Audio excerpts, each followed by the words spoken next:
and then you don't need to use dry ice to ship.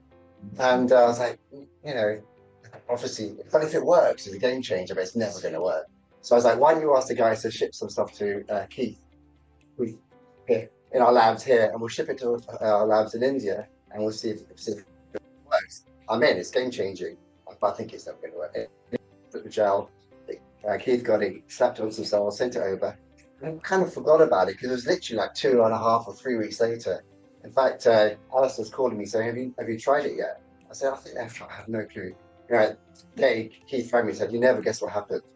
The shipment got stuck. We put the paste on, put the gel on the cells. We shipped it over. It was stuck in Mumbai customs for like 7 days. It was 42 degrees heat at that time, the midsummer heat wave, and 40% of the cells survived. Normally it's 60%. So it's like, right, I'm in instantly. So we pulled around together with some other angels and with the Angel Crew Fund, and we're Teneric. So with Alistair, yeah. Alistair straight jog. Alistair around. Someone to say next, or just give me some.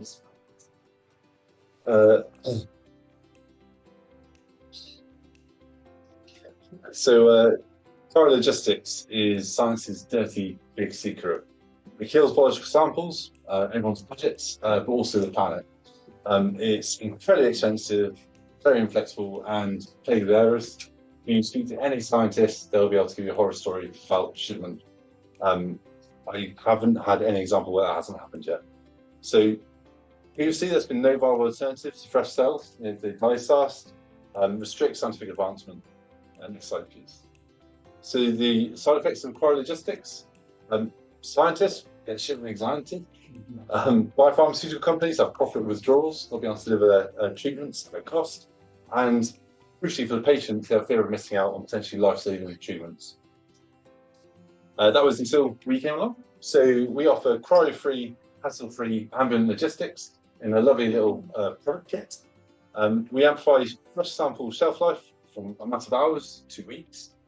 All you need to do is a pipette. It works on 90% of biological samples, and for the ESG, it reduces carbon emissions by up to 97% per shipment, and it's actually up to 10-fold cheaper than the dry ice comparisons.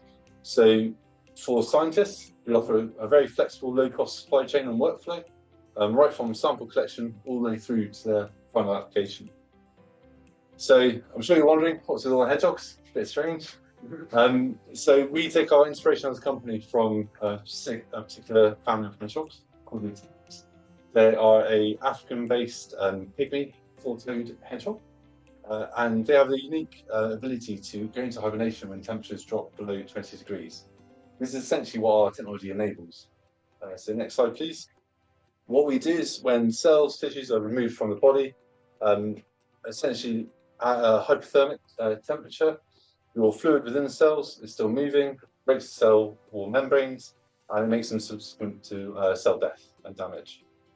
So what our gel does is a physical barrier that wraps around these cells, tissues, and maintains the cell membrane and sample integrity. And it can be used for anything from cells, cell models, tissues, viruses, vaccines, books. So you can have it for up to 2 weeks for sensitive samples without the need to freeze. Next slide, please. So the simplicity of the product, like Sunil said, you just whack it in the gel.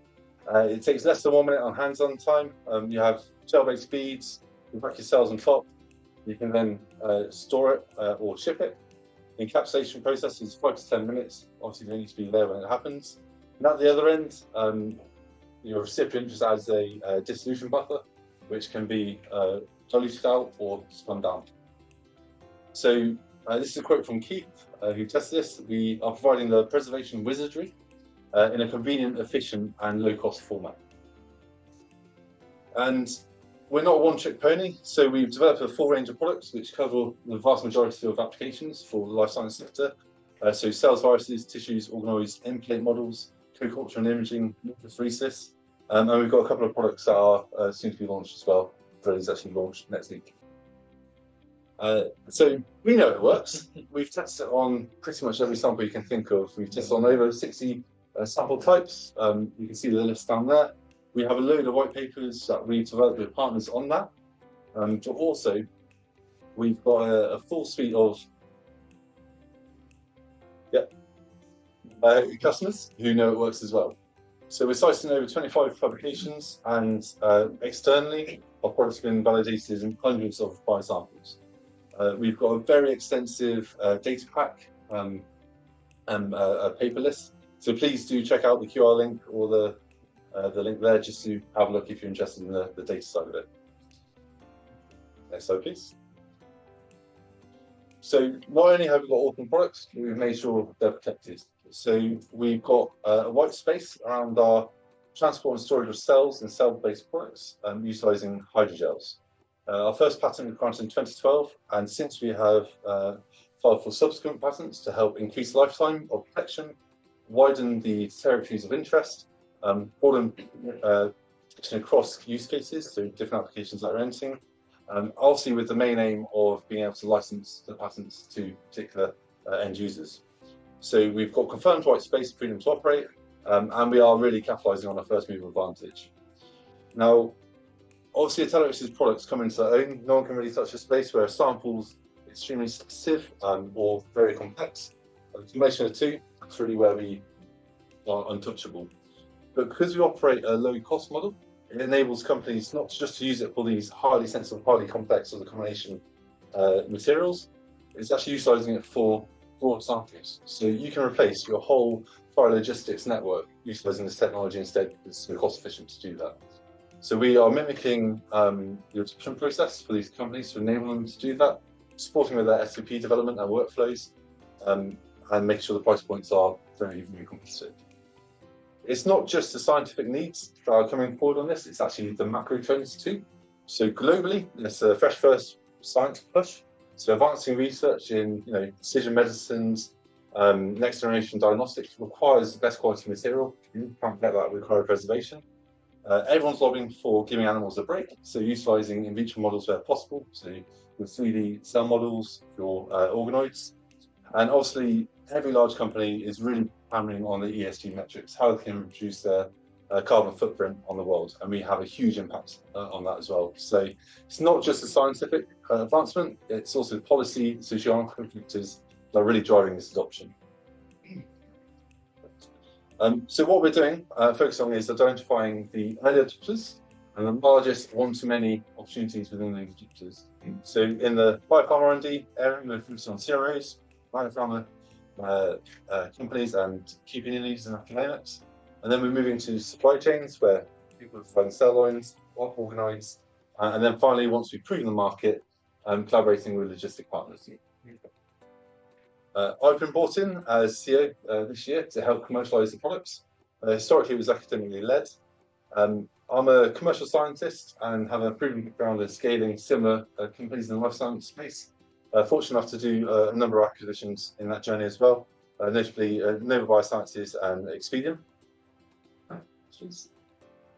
And apologies, we're not raising anymore. As of today, we have closed off officially. So we've raised 750,000 in a pre-series A, and that is purely to commercialise the products. So we have a large base of customers at the moment, that we just need to convert into major revenues. The round's been led by O280 Ventures and the Angel Co-Fund, with support from Cambridge Angels and Cambridge Capital Group. Obviously, our existing investors are very happy with that. So, big picture, what we're aiming to do, we aim to completely disrupt and displace the logistics market.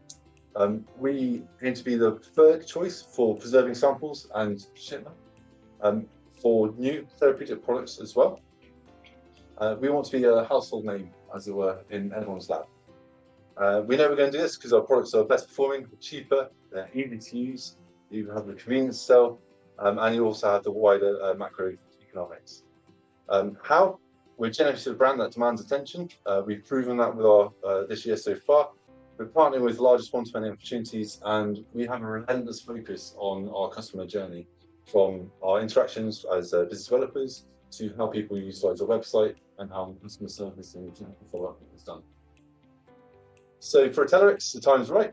R&D's done. Products incredibly validated by a lot of basic customers. have a really strong patent portfolio, large high-growth markets, and market demands have been reinforced by macroeconomics. It's definitely the right time, also the right team to scale this venture, and it's really the luxury of when we have a major plot to lock. So next fundraise won't be likely until 2017, so 2027, and that's going to be a Series A, really to look at how we can globalize and put boots on the ground across key territories.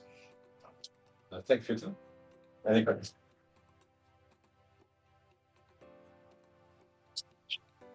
The regulatory situation.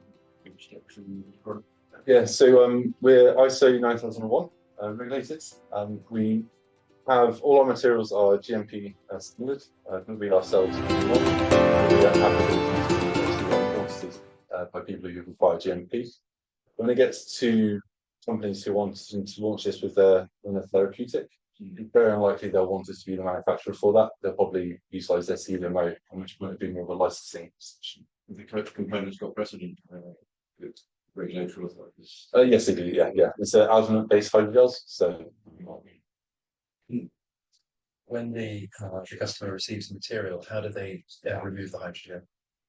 It's either through dilution, so it's with a dissolution buffer that removes the form fixed gel into a liquid form. So you can either dilute it out based on concentrations, or they can spin it down and wash with their own medium. Live. Depends on the kit, but averaging 8 months. Okay.